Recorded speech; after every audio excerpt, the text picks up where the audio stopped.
Hello, it's Petri Muinonen again about logarithmic pole model. A bit more than a week ago, I made the first presentation of the model, and now I'm going to tell a bit more about these neutrinos seen in this model, how they are constructed, and what kind of characteristics we can see from this construction. However, I'm willing to show a bit generic stuff first. So the constituents of this model are logarithmic poles that are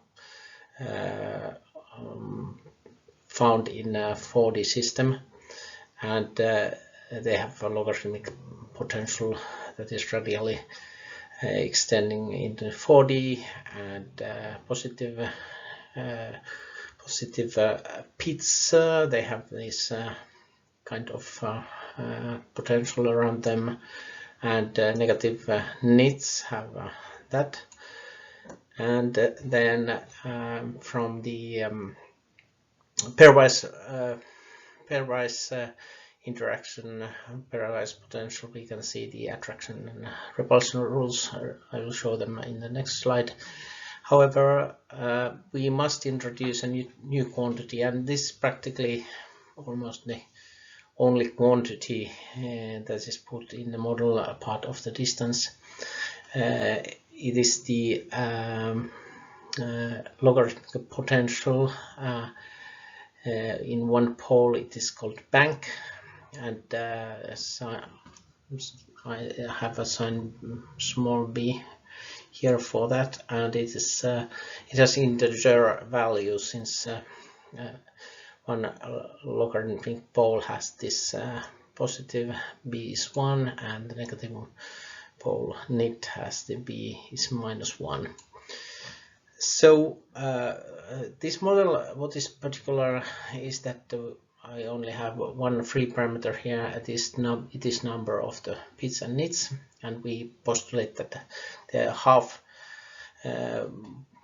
half n each, so the number of poles in total in the system is n. And well, there is this Euclidean 4D space, and observable 3D universe is emerging from zero potential of this logarithmic potential system-wide. It might be continuous or not quite, nearly zero some areas. It is to be modeled better with further research. Anyway, in the other video, first introductory video, how this zero potential might be produced, it is explained there some in very general terms. And what is interesting is this time coordinate. It aligns the log and normal of the zero potential, and since this zero potential is almost like three shell around the center of the 4D system, then we have a kind of radial time coordinate.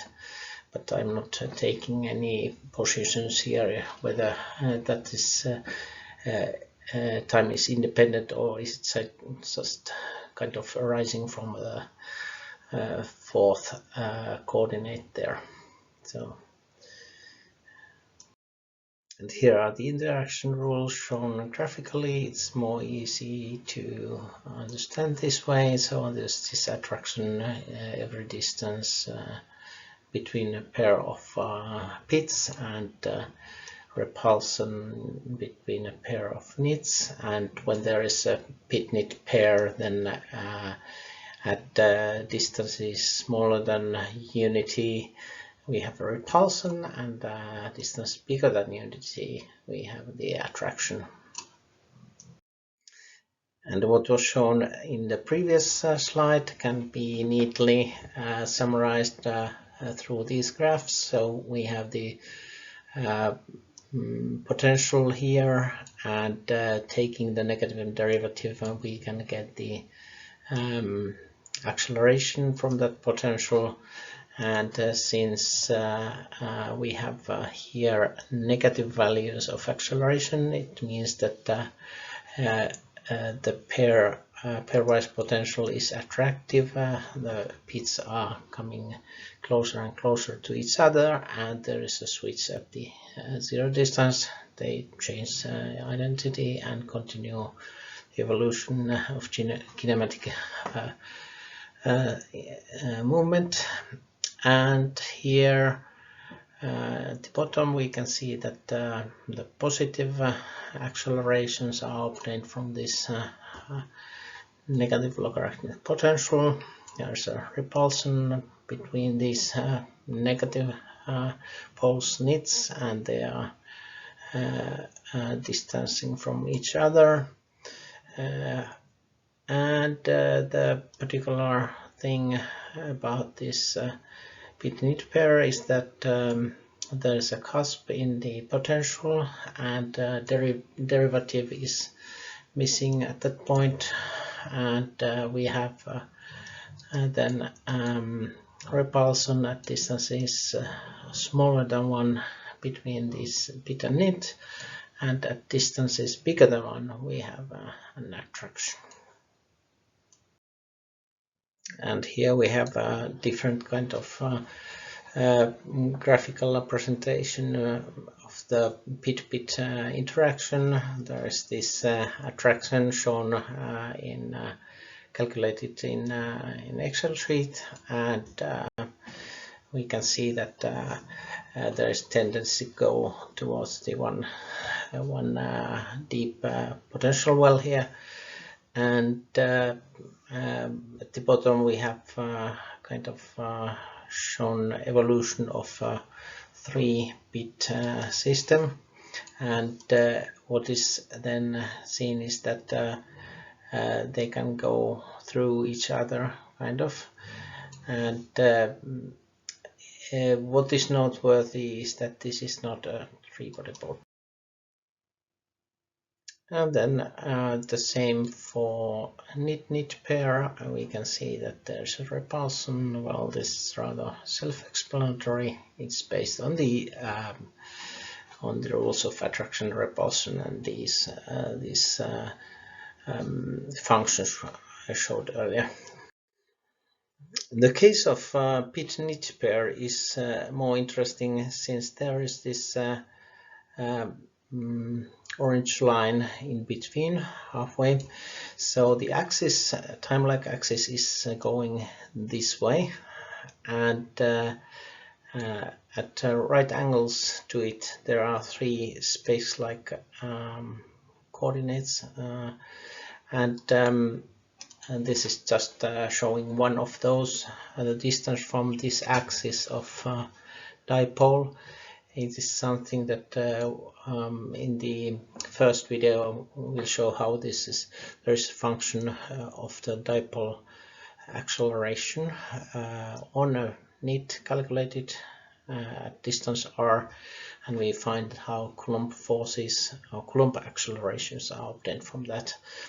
And in case of a pit instead, there is transformation that allows us to get the Newtonian acceleration. So any aggregate of pits and nits will have those both actions on them. So we will be able to calculate for the aggregates their relative electric charges and mass, and we have the coupling rules, how different kind of constitutions of aggregates are contributing to the mass and electric charge. And here we have this is kind of only the zero potential of this dipole, but in larger context, dipoles will travel along the zero potential of the 4D system, the 3D brane at zero potential. It's kind of a 3 shell around the center of the 4D system. Now we arrive to neutrinos. We saw that photon actually is a dipole, simple dipole like we would have here if we just ignore the other two nits up there. This would look like a dipole that at the position of rest, when there's this unity length between pit and the nit, we have this kind of configuration respect to the zero brane that this 3D zero brane is going through here. What we can see is that there are several possible zero potential positions, unlike with the dipole, whose own zero potential goes infinitely long away from this axis of the dipole. In case of neutrinos, we have a surplus of negative logarithmic poles, and it means that we have only one 0 point along the axis, and then farther away from that axis, so we get negative values of the potential. And there are actually various points of zero potential along this axis. So we can see that the first one is in the Koide ratio position. If the distance between the central pit and the nit here is 1, then at this unity position of this oscillation dumbbell kind of neutrino, we have at the distance of Koide ratio the zero potential here. And in another case we have also, that is rather understandable, between the plus positive pole and minus negative pole pit and nit, we have also at the inverse of Koide ratio we have zero potential. You can calculate these through. And then there is also more complex triangular nit positions around this pit, and it has the zero potential at 0.5 exactly as has the photon. So you can see that how the potential evolves going farther away from the axis of the neutrino. You can see that the form of the potential is different in each of these cases, and this is also its indication of how these neutrinos will interact. And we have also a kind of guess how the masses could be calculated based on this displacement from the zero brane, and we'll see that on the next slide. And I must say, this is truly wild speculation, and some of you may know the Koide formula. It is about the relative masses of electron, muon, and tau, and it just works that way. You get the value applying this kind of formula. There is also kind of more elegant way of obtaining this value without going to the square roots here, by Francis Goffine, I think, his doctorate thesis. And Well, I have kind of guess how to obtain from the logarithmic model how to obtain masses, or at least square roots of masses.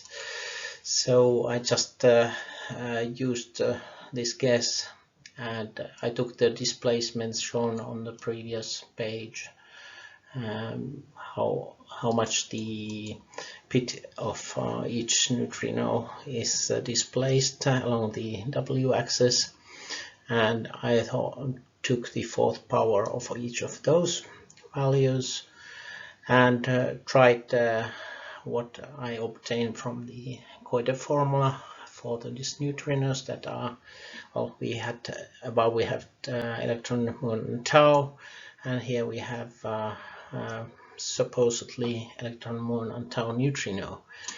And if I take the fourth power of this displacement to somehow characterize the masses of these neutrinos, well, putting those values in the Koide formula, I get a value that is really close to the 2/3 that is obtained also for the electron, muon, and tau. But this is just a rather wild speculation. We saw earlier that different neutrino constitutions give different kinds of potentials around them, but in what are the components of these neutrinos are only two.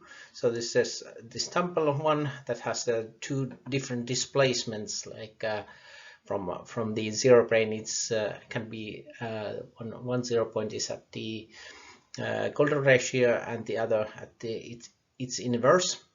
And what I forgot to say is that the antiparticles can be found moving the whole aggregate below this zero brane. It's a symmetry respect to the brane, and we get the antiparticle. Anyway, so each of those candidates for neutrino, they have their own potential, logarithmic potential around them. But then we have two different kinds of accelerations that a nit at the bottom of the neutrino is experiencing. So first, let's have a look at this double formed structure here. So when the pit and the nit are at smaller distances than unity, there is a repulsion towards this nit from both of those other components. So we can see this positive value of acceleration, and zero line is here. So at distances below unity, that is right here, you can see that there is this outwards acceleration, and so this oscillation of this neutrino is going is extending in length, and we can see on the right hand side instead that when it is extended over the unit distance between the pit and the nit, then there is the attraction between pit and nit, this pair, it is switched on, and we get actually a bit negative value of the acceleration here, which means that the system is coming back to its original position. However, this is not symmetric respect to the zero. Here the accelerations outwards are 3 times as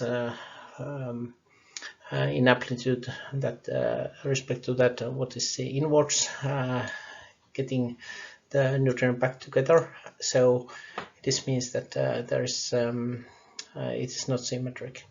For comparison, we have here the photon that instead is symmetric in its oscillation.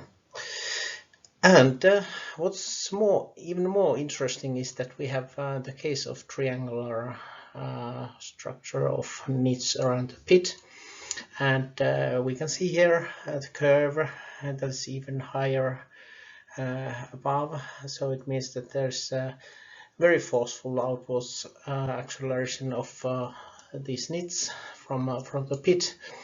And when we get to the unit distance, something really strange happens. So we have the attraction that is kicking in between the nit and the pit.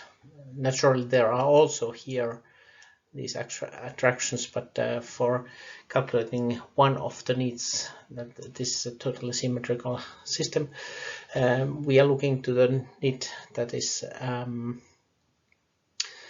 closest to the zero plane, that is on the other side of the zero plane, and that is runs like here.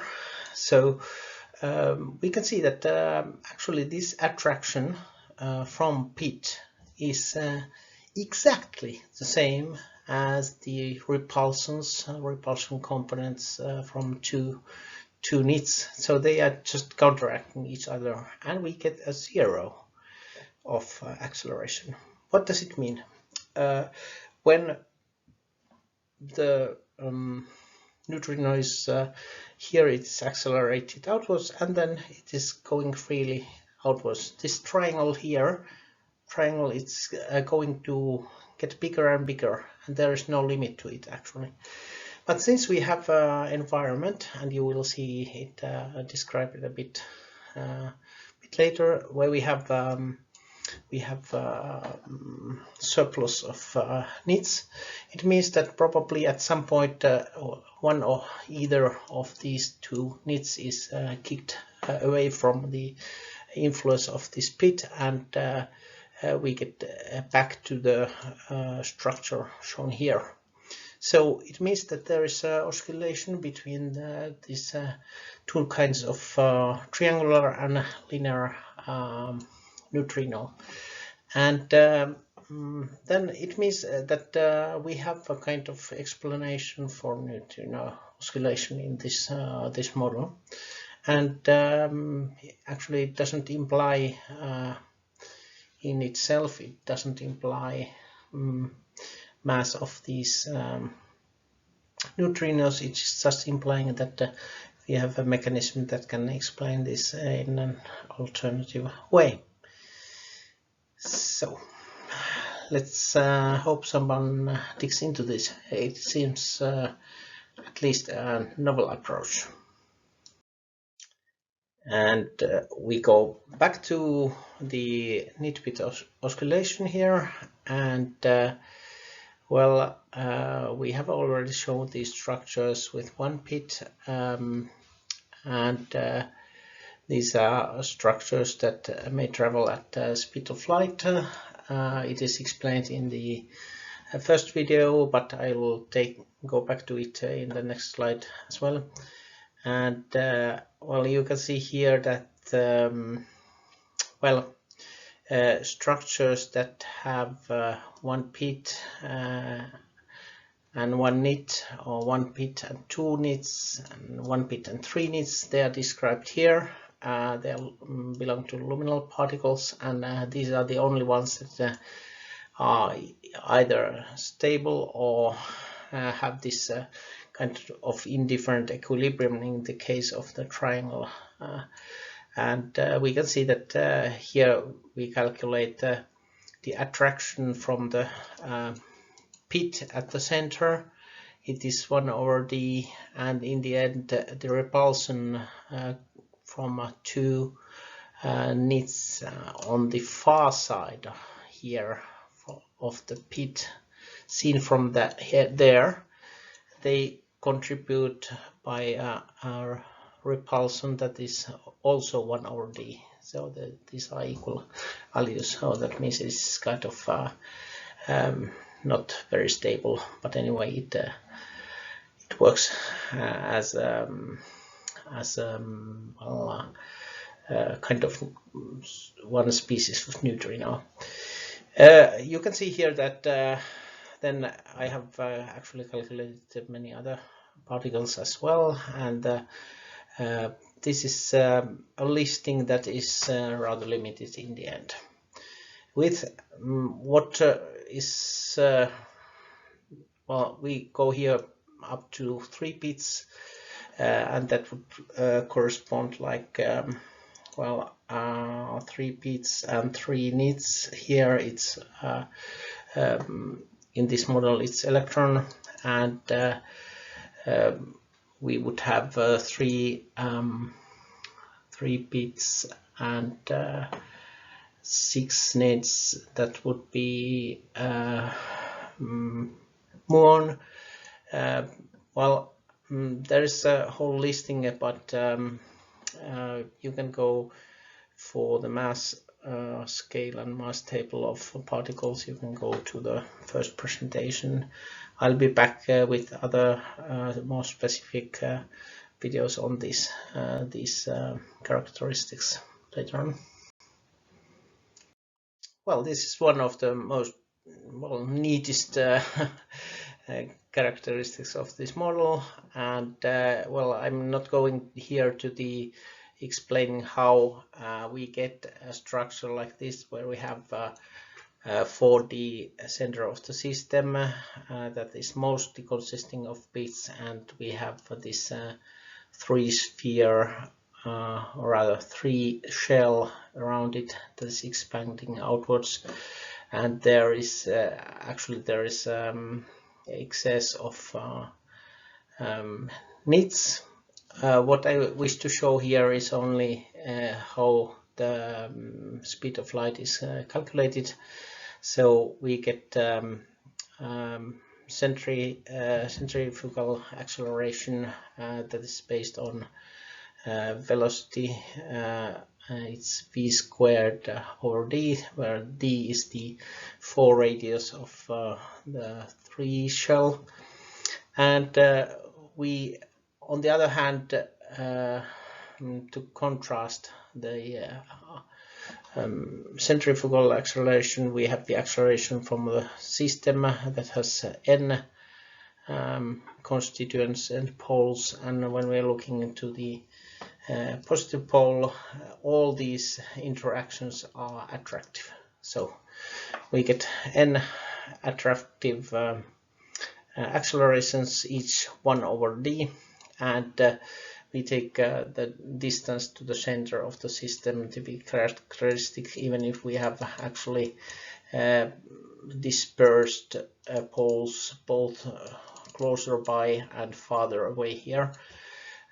We calculate a rough estimate, and since we had modeled where these photons consist of 2 poles, then the number of photons is largely bigger than number of other particles.